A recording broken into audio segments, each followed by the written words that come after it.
I'm Jasmine Yeplin, Associate Director of Education.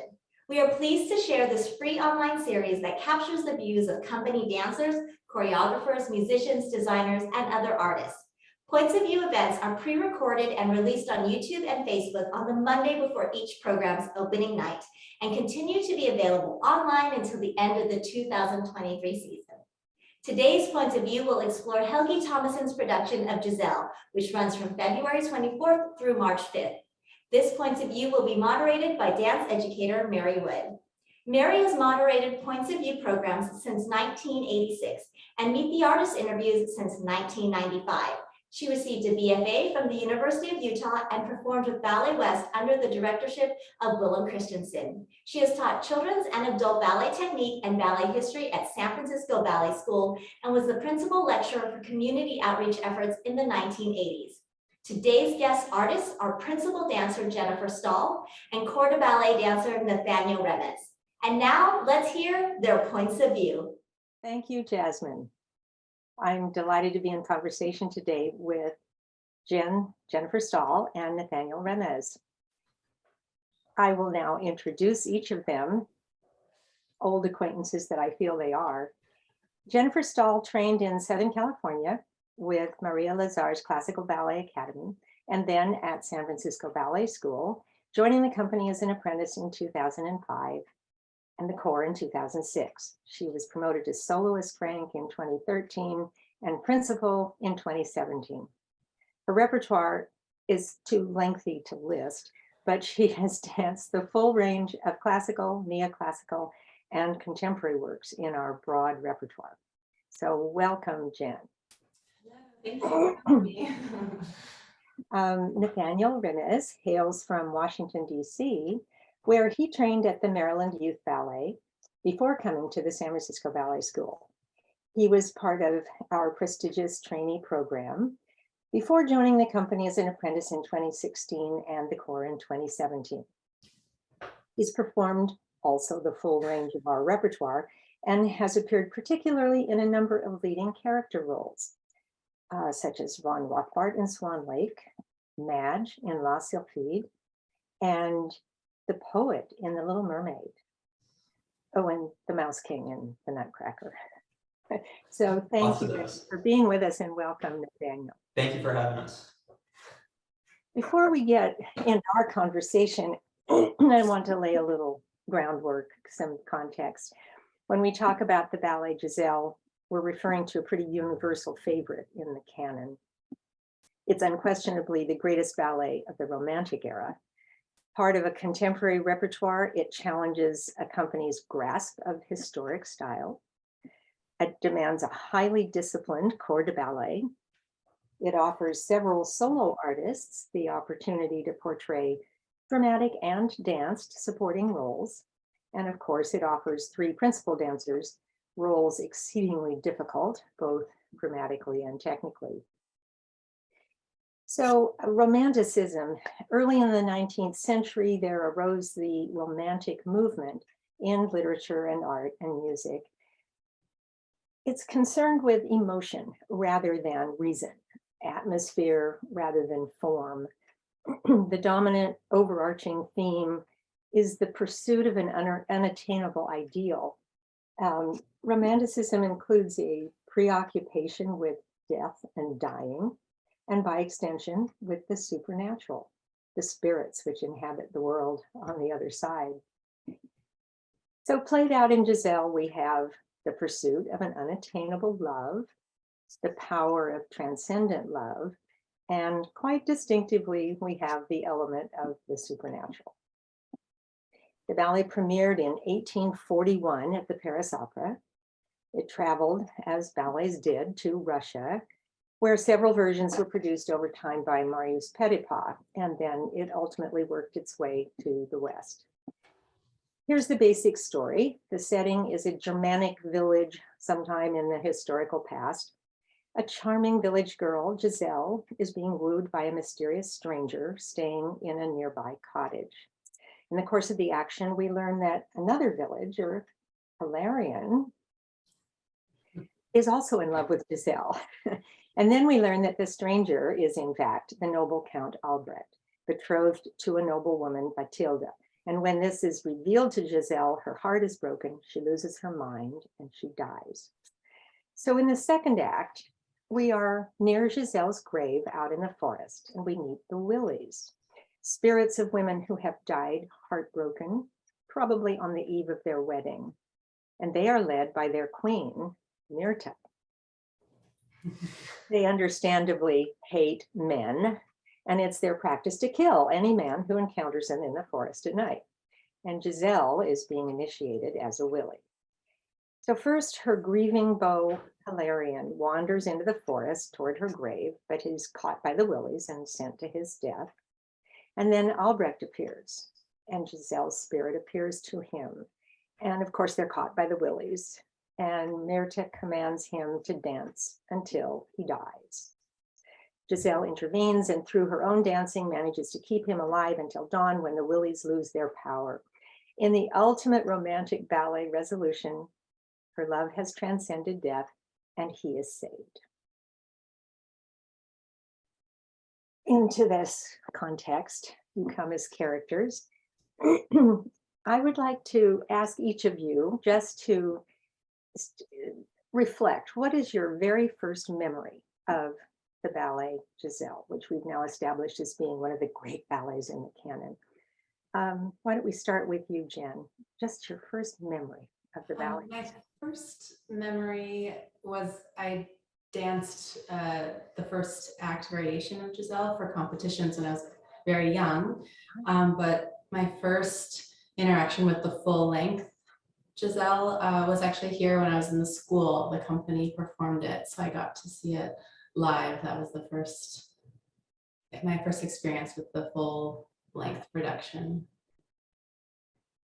I know some of us are exposed to films and videos, and I wondered if any of those had entered your experience, but also, yeah, a little bit like the turning point. There's a little section of Giselle, and so yes, little bits and pieces of videos, but I feel like seeing it as a whole is so different from seeing bits and pieces. So. Absolutely. I mean, similarly, the Albrecht variation is one that's associated as a good variation for taller men, which I am. So certainly when I was training in high school, it's something that I was exposed to, but like Jen, my first time being exposed to the full length ballet was when I joined the school in 2014. And it's funny watching the tapes of past performances, because I see myself, bobbing around in the background as one of the nobles, just set dressing pretty much. But that was the first time I got to experience the full ballet. So then the question was going to be your other roles you've performed. So you've definitely been one of those background. I have to confess, that was my first role, was as one of the noble ladies. There you go. Bathilda's retinue. Jan, what have you performed other roles before taking on this principal part? Yeah, I've been a corps de ballet Willie a couple times, or a few times, and a peasant in the first act. Yeah. That sort of kind of adds to the texture of of your experience with that when you've been at different parts of the stage, I think. I want to ask each of you about the characters that you are portraying, and I thought it might make sense to go in order, chronological order. So Nathaniel, I want to ask you, who is Hilarion? He's a pretty important character. Yeah, he is certainly a major catalyst to the story. He is the gameskeeper of the town. So he presumably has lived there his entire life, has probably known Giselle since childhood. Maybe they grew up together. And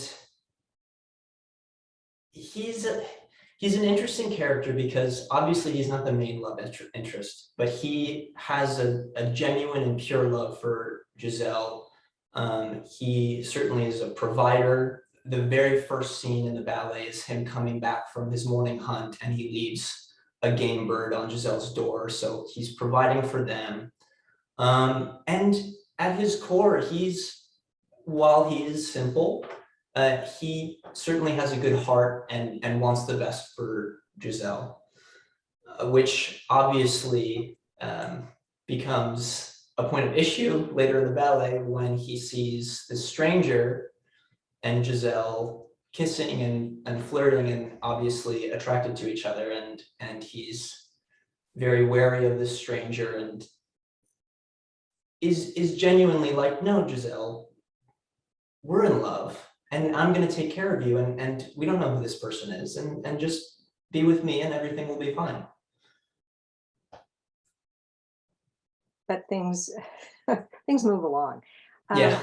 I think I'm trying to remember my literature history and what it's called, but there's the moment. It's the climactic plot development moment Yeah, at the end of the first act, and you are the actual catalyst absolutely. for the denouement, which is, I mean, when you think about it, that's kind of cool. Playing It is that. very cool. And it's also interesting to be in that character, because he's the one who figures out that Albrecht is an imposter.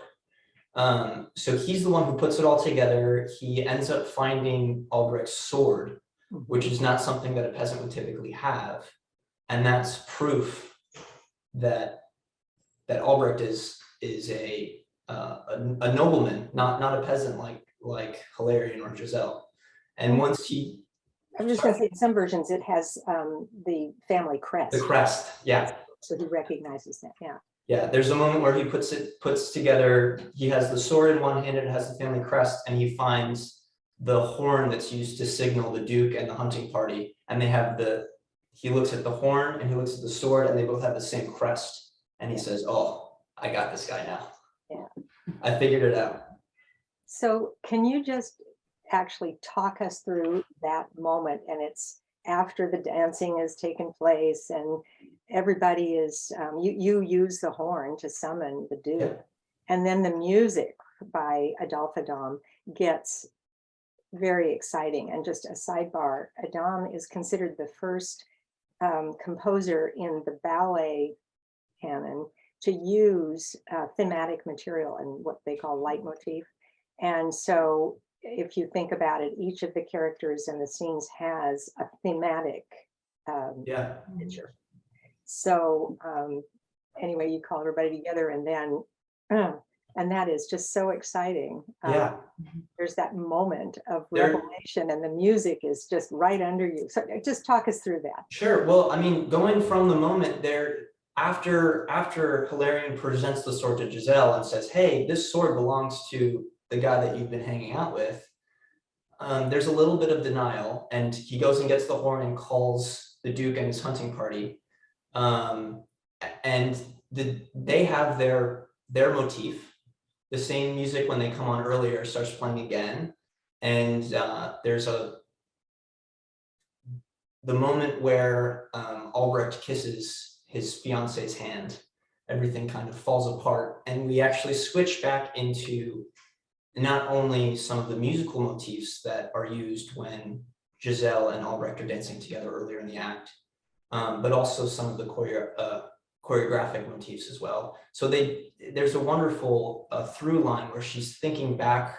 She's, I mean, unfortunately going through a psychotic break, but she's remembering all of the steps and the games that they played with each other, and that music is throughout the first act whenever they're dancing together, and then completely reframed at the end of the act as she's going through a horribly traumatic experience, but it still has that same dun dun dun dun dun. It's still there, which is very interesting. I didn't know that he was the first to use motifs in that way.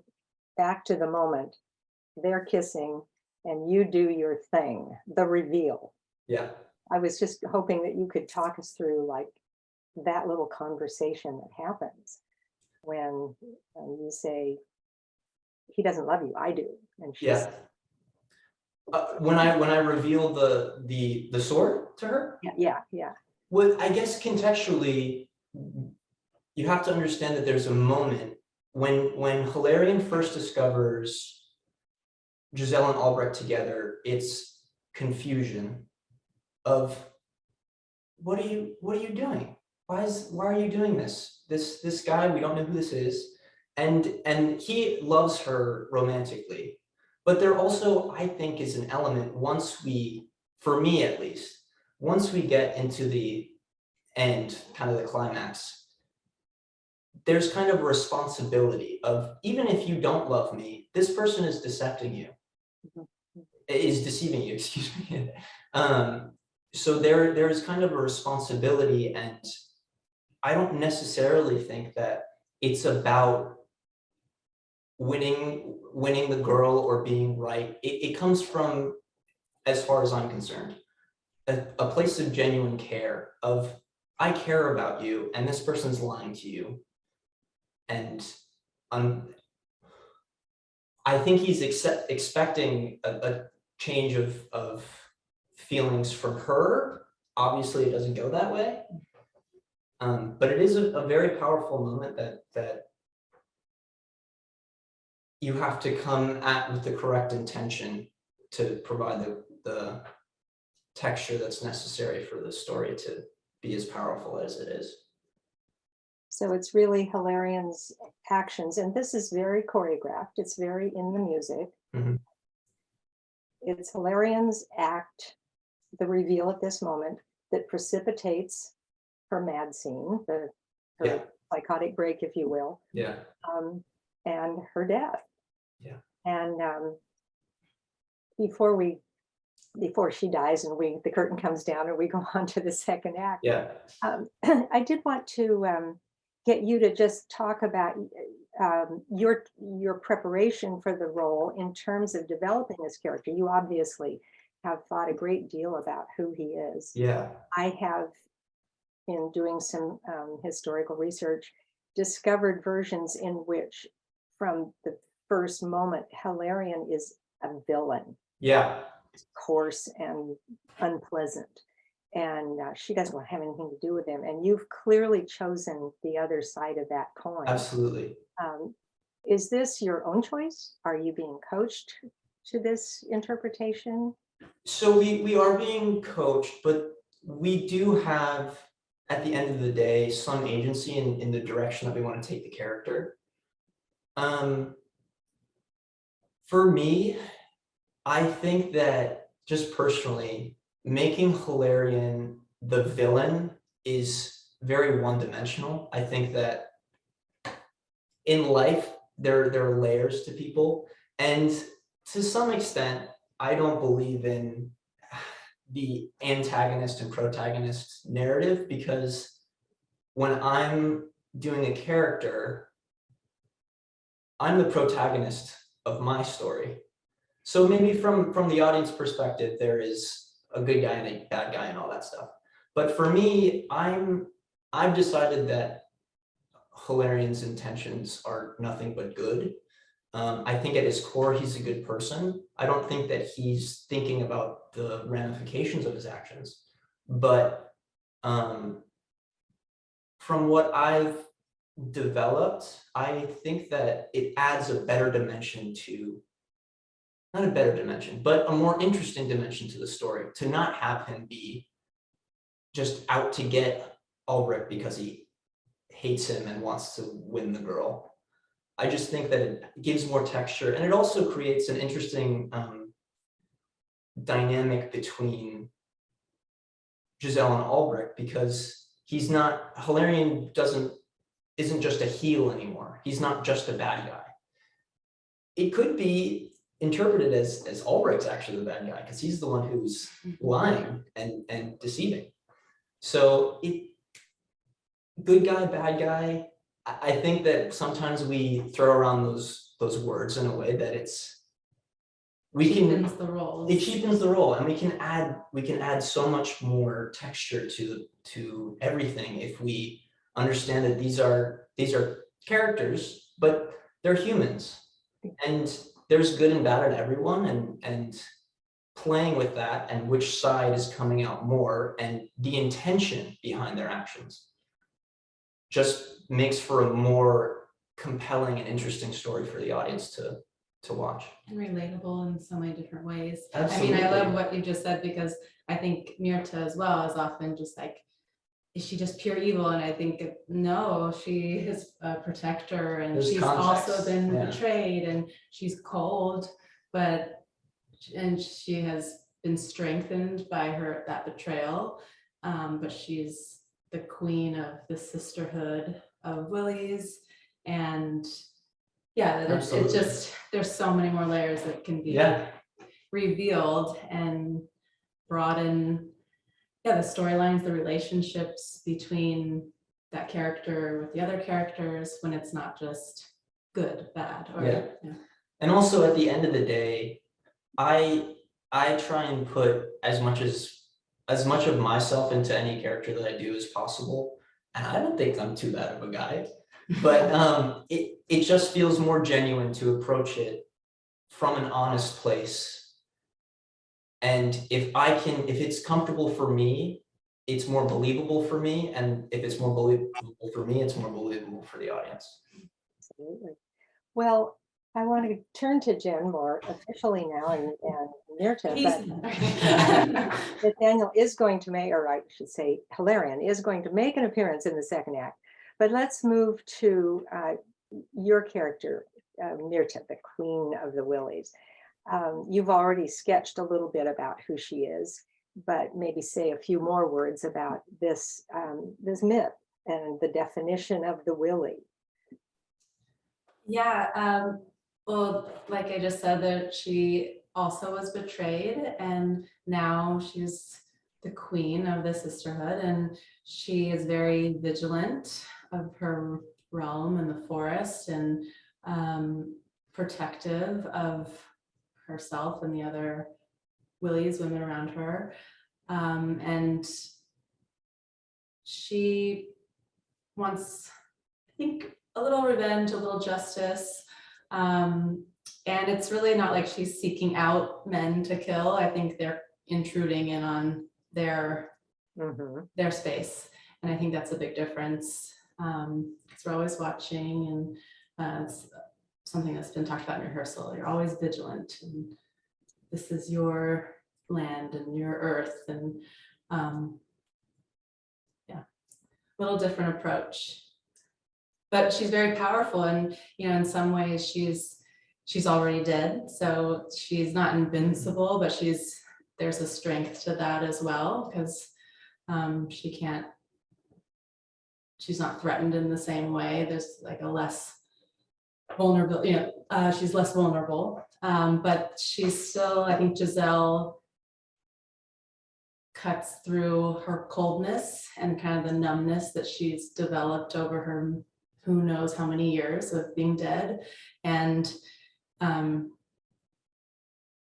of cuts into that and challenges her with her love for Albrecht, and that dynamic can be really interesting. And I'm trying to develop, am I disappointed with Giselle because do I feel betrayed now by Giselle, or challenged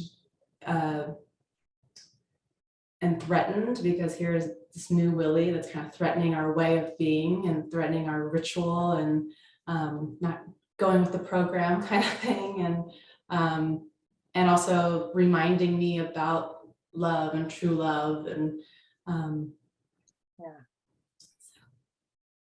we have to remember that this story was based on medieval legends, but created in the early 19th century and in Romanticism, when spirits were just so, let's say, available to everyone. They really sought kind of an escape in being able to go to the supernatural world. And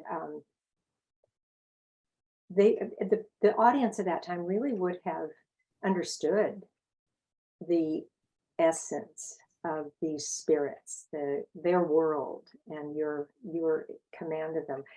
Take it to the next level in interpretation, which is pretty much the choreography and the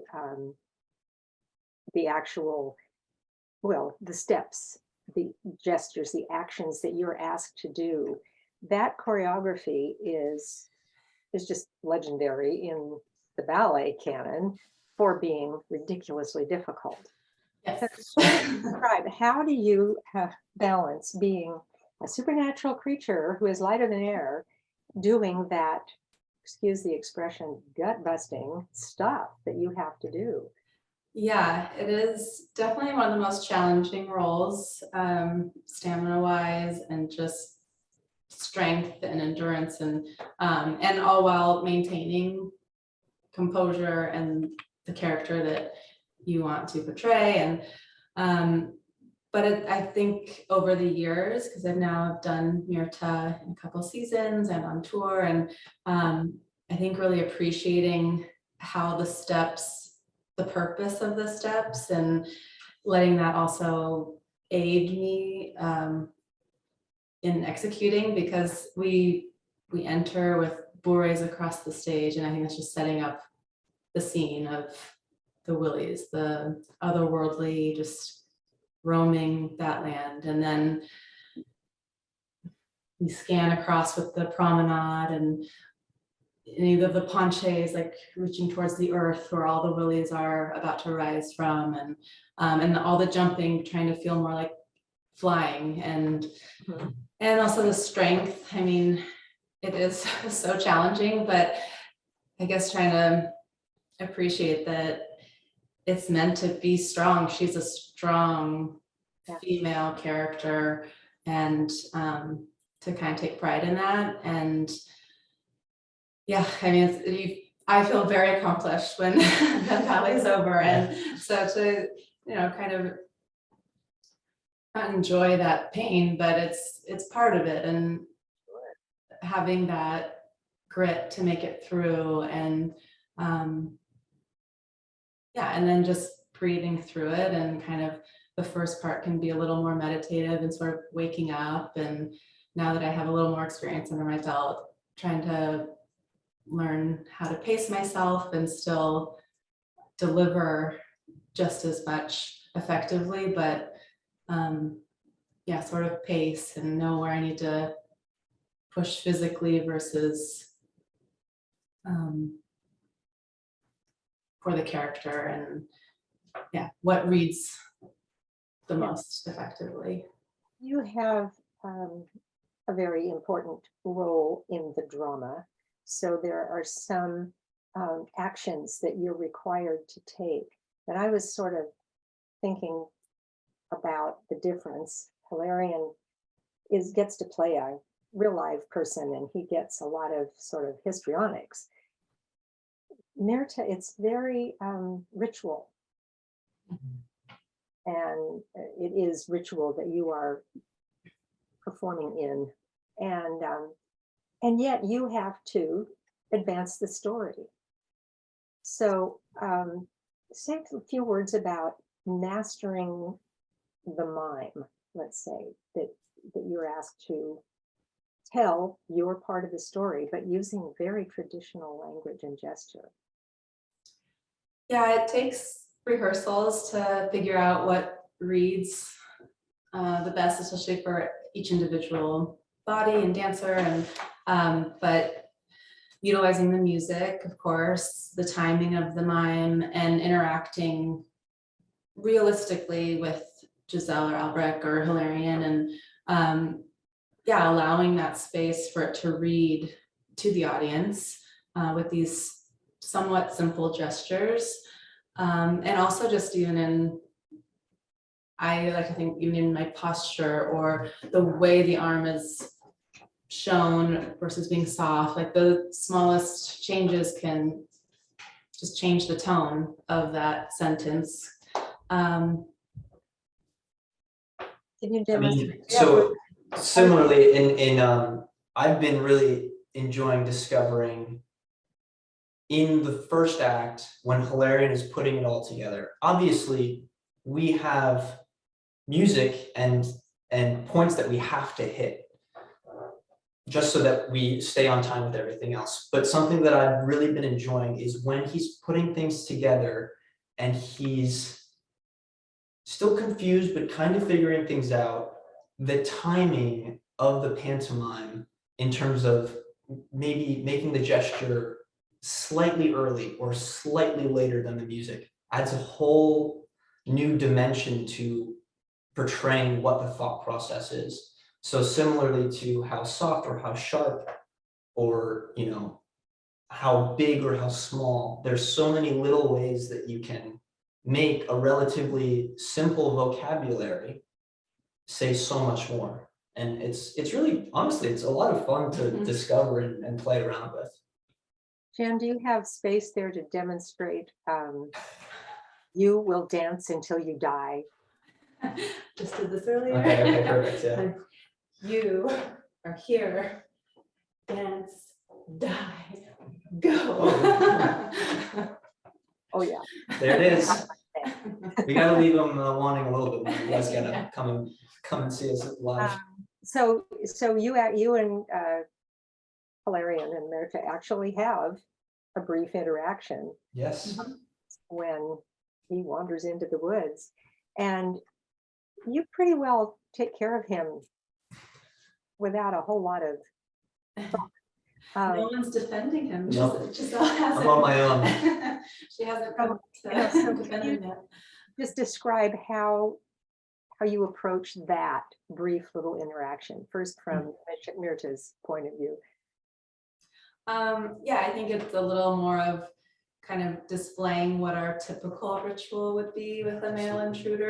Yeah. He shows up and you're here, you'll dance and die, and then sending him through the willies and then kind of exhausting him and just repeating that you're gonna go and yeah, it's done. This is what we do. How dare you be here?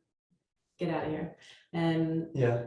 It's and no, I'm not forgiving you. Yeah. I'm not. Which is, well, the interesting part of the story to me is that as far as I've researched and what I understand is at this point, there's so much, the willies have so much pain and a need for vengeance that it's not just the men who have betrayed their lovers, it's any man, period. And you come onto our turf and you're gonna die. You're gonna dance until you die. So it's great to establish that before there's a lot of interaction with Albrecht. Like, this is what happens when you come into our forest and you're a man, you're gonna die. That's been established. And then Albrecht comes in, and the beautiful part of the story of Giselle's love saving Albrecht's life, then you can kind of establish why that's so powerful. Exactly. Good Yeah. point. Good point. Yeah. Well, so do you think you know anything about willies? When you go wandering into the forest, I'm assuming that you're going looking for Giselle's grave, because Yeah. we know that it's there. Is there any reluctance? Is there any anticipation that you might encounter something? So at this moment, of course, you learn something new every time you run the ballet. But right now, the way that I've been approaching it is he knows about the willies, but is maybe a skeptic. Like, oh, that's just, you know, lore. That's just what people say. But the very first thing that happens when the curtain goes up in the second act is Hilarion is in the woods looking for Giselle's grave, and a willie flies by. And the way that I've been doing it is I don't see her go, I see something go, and then I turn around. So there is an establishment of. Was that what I think it was? Exactly. Maybe not. Yeah. Because I wanted to, I don't know, I would like it to build so that when I come out for my death, there's an escalation of the fear. You see the willies first and you're like, what's going on? And then there's a moment where I see Mirta and I'm like, I'm in trouble, because everything that I've been hearing about the willies in the forest is true. And that probably means that I'm done. It also makes a little more sense why you'd continue through the forest. Yeah. Even if you don't see that first initial willy, then, Yeah. you know, if you You're like, really "I'm saw outta her, you here." probably would have ran and never. Yeah. So. Yeah. I will say that moment when Mirta says go, and all of the willies lined up across the diagonal Yeah. point to where, and varying interpretations that he's being thrown into the lake, Yeah. thrown off a cliff that's nearby or something. But they pick him up at the end and basically throw him off. And that's always just a heart-stopping moment, usually gets some applause. Yeah. And I think the applause is for how well it's done, not for getting rid of the Marion, we'd like to hope. But, Especially if I'm going for more of a good guy approach than a villain approach. so there's one other technical element that's so important when you're being a supernatural creature. You've talked about the actual character of Mirta and about her control of this magical space in the forest. But you have also done other ballets that required you to be supernatural. I'm thinking about Sylphide. What's the trick? What are just let us into some of the actual technical things that you have to do in order to appear lighter than air? Well, I think every role is so different.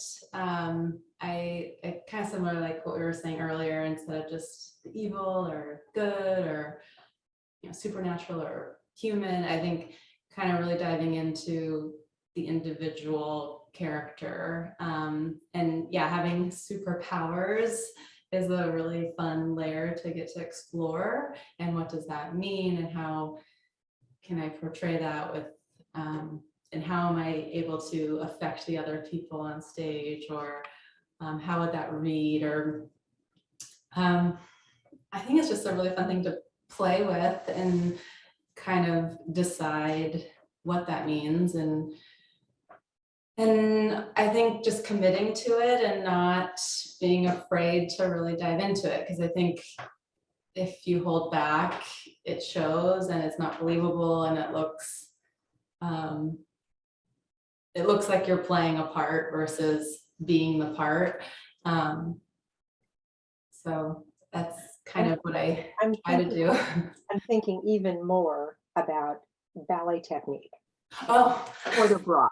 I'm sorry. I did not understand. Soft landings when you go. But I'm thinking of not only you are this powerful creature, but you're also supernatural. So, and you don't have a body. So there are things that your arms have to do. I'm thinking also of Giselle and her dancing with Albrecht and how they work so hard to make her look like she is not of the earth. So just another thought or two to that. Yeah, there's definitely a different posture that happens. And I think there's even one moment where I turn my back and there's, the strength. And there's some where I walk around and kind of survey the forest, and we talk a lot about, it's almost like you have a large cape draping from your shoulders, and the way we do some of the pantomime of looking at the ground and digging up. Almost like there's a lot of extension beyond your physical body. Exactly. The energy is a lot more radiant. Yeah, thank you. That's cool. That the whole aura, beyond the physical, which maybe it's not even like a physical being. It's the aura and the spirit, and things are reaching beyond myself. And I think broadening the back and having that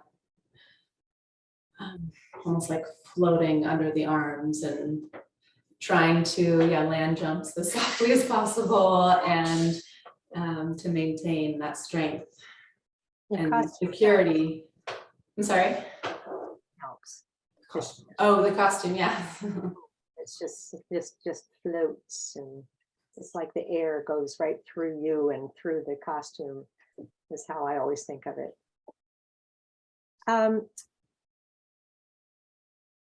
Over time, you've both experienced working with the ballet over several seasons, and Jen, you've been probably involved with it a little longer.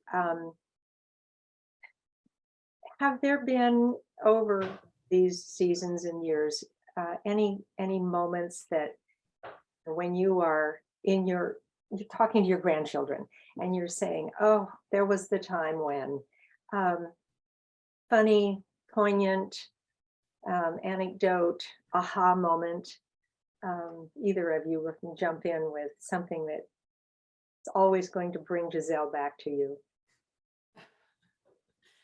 Do we have the same one? I don't know, maybe you go first. I don't know if I can mention. Okay.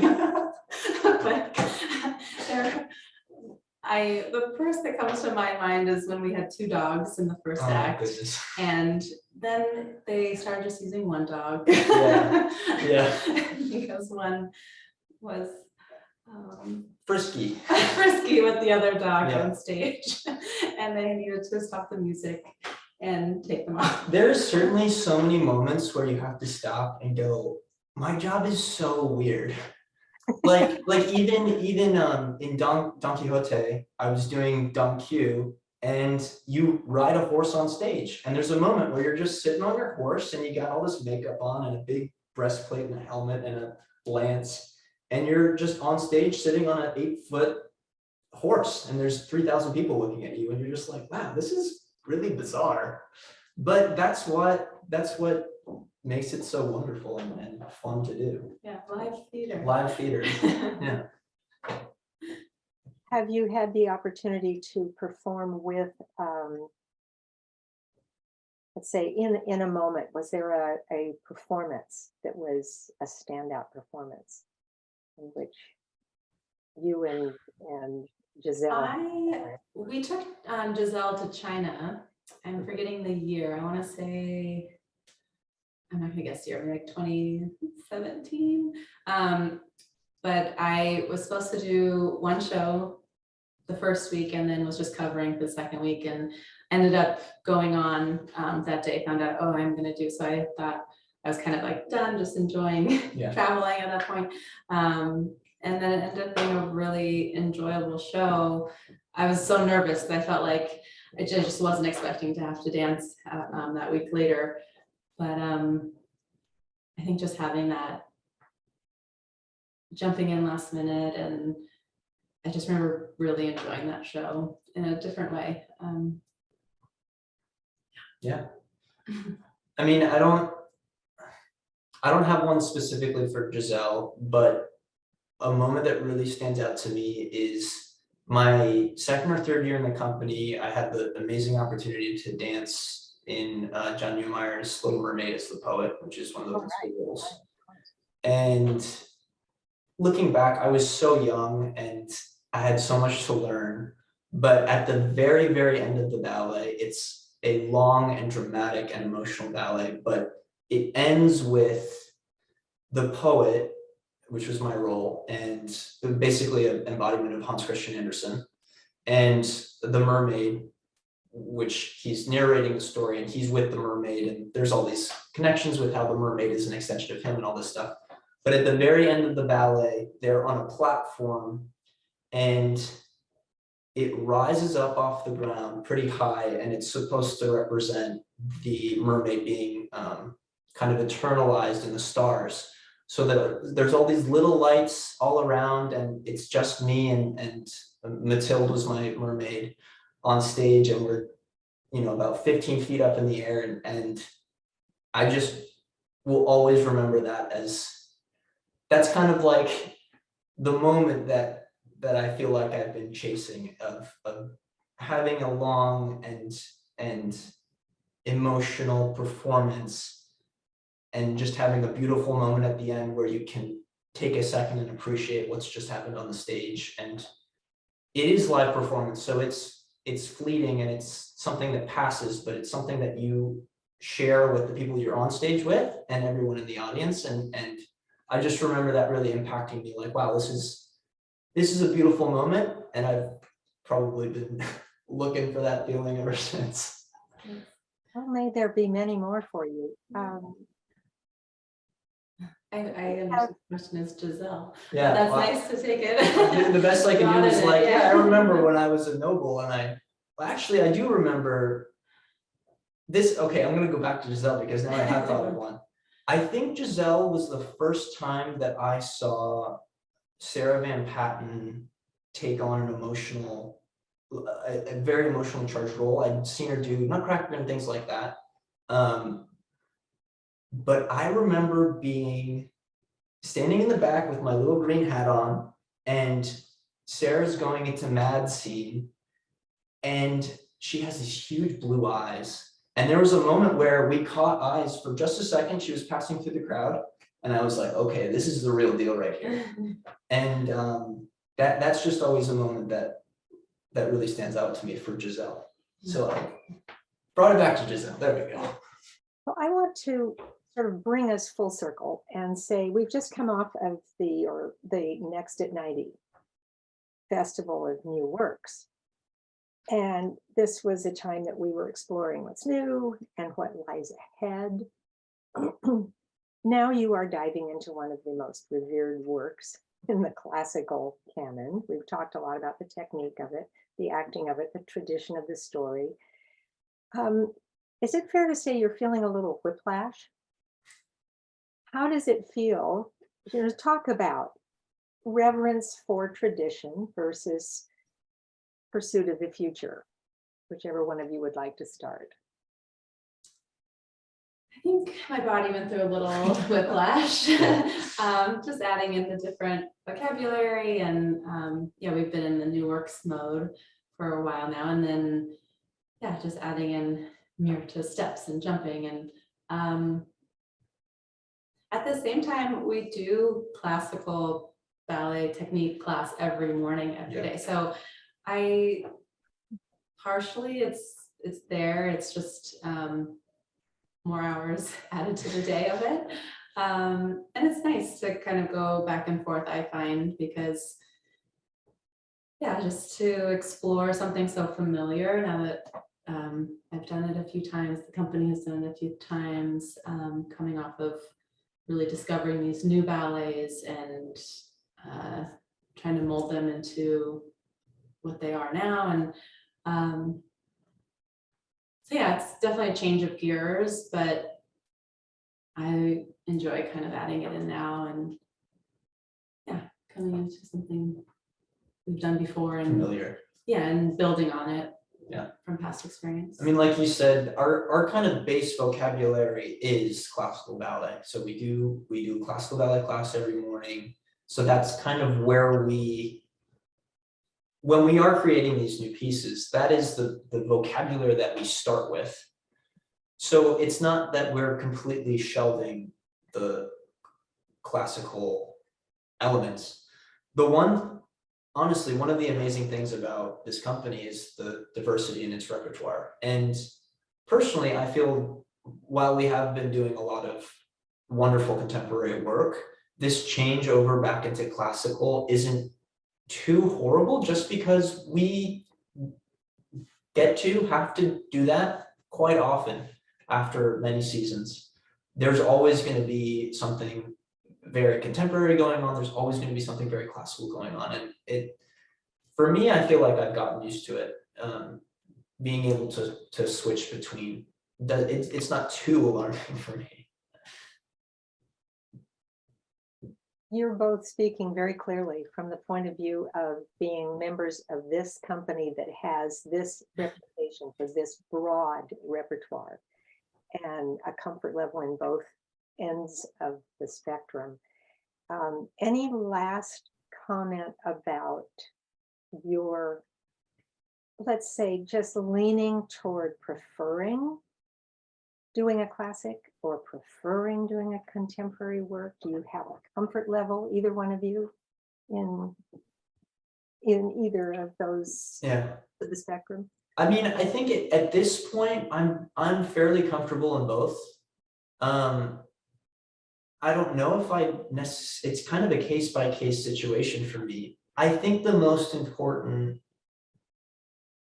thing for me is, again, the intention behind the work. There are certainly beautiful ballets that have been created in the name of creating beautiful movement, and I totally appreciate that. But for me, it's a silly debate of are dancers athletes or artists? I am full force behind the artist position in that. And classical or contemporary, if the work is saying something, I'm going to be interested and invested in what it is. So that's kind of if it has that element, if it's saying something, if there's emotion behind it, then I'm gonna enjoy doing it no matter what. Yeah, I'll piggyback on that. There are some maybe newer works that are less interesting to me, or classical that I think it depends also the amount of freedom that is given in both. There's some new works that the choreographer wants exactly what they want and give a little less input, which can be enjoyable as well.